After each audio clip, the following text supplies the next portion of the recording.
So I think biblically, again, I'll give a definition and justify it, is trusting God in light of what we have a reason to believe is true. So take the examples of the story in Exodus 7 through 14, in those chapters, where God does a bunch of miracles through Moses. Now, what's interesting is each time he does a miracle, do you know what Moses says? Chapter 7, chapter 8, on.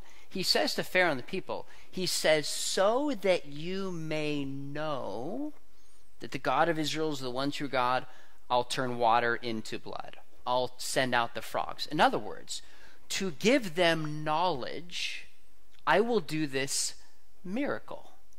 And then they're called to have faith. So think about the pattern.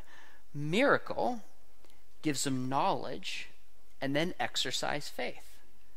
So if you go to Exodus 14:31, it says the people saw the power of God and then they believed.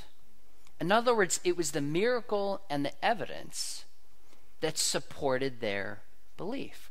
We get it backwards. In fact, in Prince of Egypt, you know this movie that was done by Disney?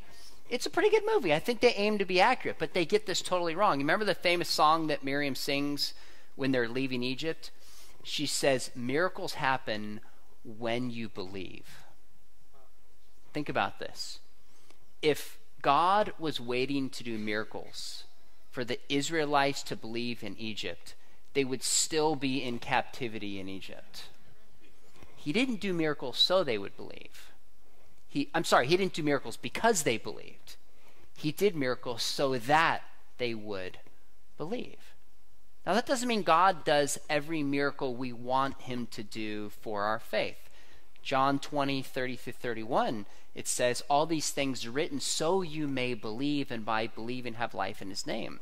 So these have been recorded so we can have an intelligent faith based upon what people saw, how God acted. So trust goes beyond the evidence. It's placed in God, but it's not without evidence. It's not against the evidence. It's in light of how God has made himself to be. So one of the worst things we can do with students is when they have genuine questions is say, just believe, just pray about it, just read the Bible. That's a horrible answer. That's a horrible answer. You know what's interesting about doubt with students? It's not doubt that hijacks a kid's faith. It's not doubt that ruins a kid's faith. It's unexpressed doubt that ruins a kid's faith. When they don't feel the freedom to say, do we really believe someone rose from the grave? I don't get it. Can we really believe in evolution or not? Why does God allow evil?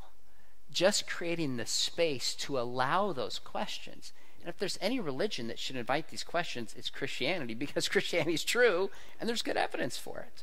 So faith is not blind, and we have to stop communicating that to this generation.